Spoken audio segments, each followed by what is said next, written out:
بسم اللہ الرحمن الرحیم۔ سورہ تعاون کا مکمل ترجمہ پیش کر رہے ہیں۔ شروع اللہ کا نام لے کر جو بڑا مہربان نہایت رحم والا ہے۔ اللہ کی تسبیح کر رہی ہے ہر وہ چیز جو آسمانوں میں ہے اور ہر وہ چیز جو زمین میں ہے۔ اسی کی بادشاہی ہے اور اسی کے لیے تعریف ہے، اور وہ ہر چیز پر قادر ہے۔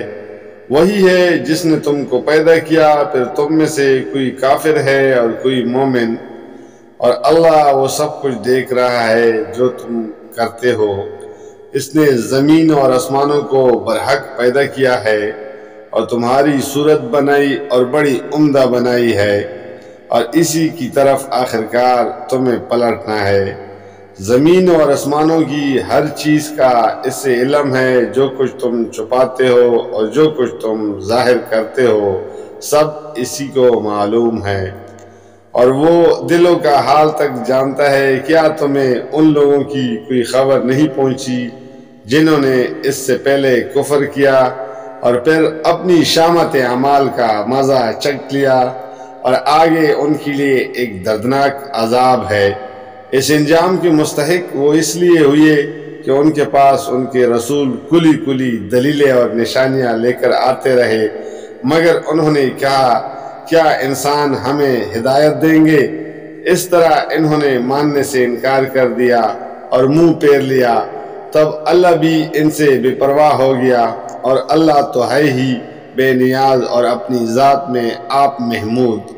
منکرین نے بڑے بڑے دعوے سے کہا کہ وہ مرنے کے بعد ہرگز دوبارہ نہ اٹھائے جائیں گے۔ ان سے کہو نہیں، میرے رب کی قسم تم ضرور اٹھائے جاؤ گے، پھر ضرور تمہیں بتایا جائے گا کہ تم نے دنیا میں کیا کچھ کیا ہے، اور ایسا کرنا اللہ کے لیے بہت آسان ہے۔ بس ایمان لاؤ اللہ پر اور اس کے رسول پر اور اس روشنی پر جو ہم نے نازل کی ہے۔ جو کچھ تم کرتے ہو اللہ اس سے باخبر ہے۔ اس کا پتہ تمہیں اس روز چل جائے گا جب اجتماع کے دن وہ تم سب کو اکٹھا کرے گا۔ وہ دن ہوگا ایک دوسرے کے مقابلے میں لوگوں کی ہار جیت کا۔ جو اللہ پر ایمان لایا ہے اور نیک عمل کرتا ہے، اللہ اس کی گناہ جھاڑ دے گا اور اسے ایسی جنتوں میں داخل کرے گا جن کے نیچے نہریں بہتی ہوں گی۔ یہ لوگ ہمیشہ ہمیشہ ان میں رہیں گے، یہ بڑی کامیابی ہے۔ اور جن لوگوں نے کفر کیا ہے اور ہماری آیات کو جھٹلایا ہے، وہ دوزخ کے باشندے ہوں گے جس میں وہ ہمیشہ رہیں گے، اور وہ بدترین ٹھکانہ ہے۔ کوئی مصیبت کبھی نہیں آتی مگر اللہ کے اذن ہی سے آتی ہے۔ جو شخص اللہ پر ایمان رکھتا ہو اللہ اس کے دل کو ہدایت بخشتا ہے، اور اللہ کو ہر چیز کا علم ہے۔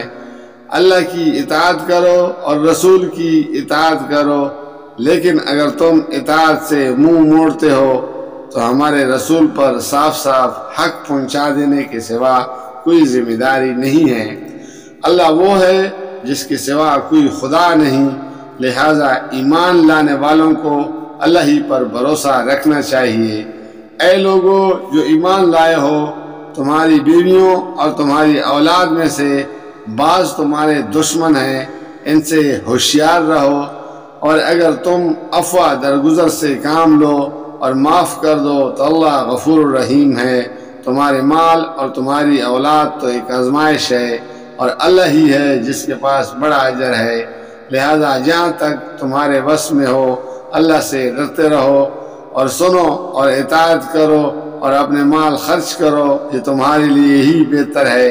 جو اپنے دل کی تنگی سے محفوظ رہ گئے بس وہی فلاح پانے والے ہیں۔ اگر تم اللہ کو قرض حسن دو وہ تو تمہیں کئی گناہ بڑھا کر دے گا اور تمہارے قصوروں سے درگزر فرمائے گا۔ اللہ بڑا قدردان اور بردبار ہے، حاضر اور غائب ہر چیز کا جانتا ہے، زبردست اور دانا ہے۔ جزاک اللہ، فی امان اللہ۔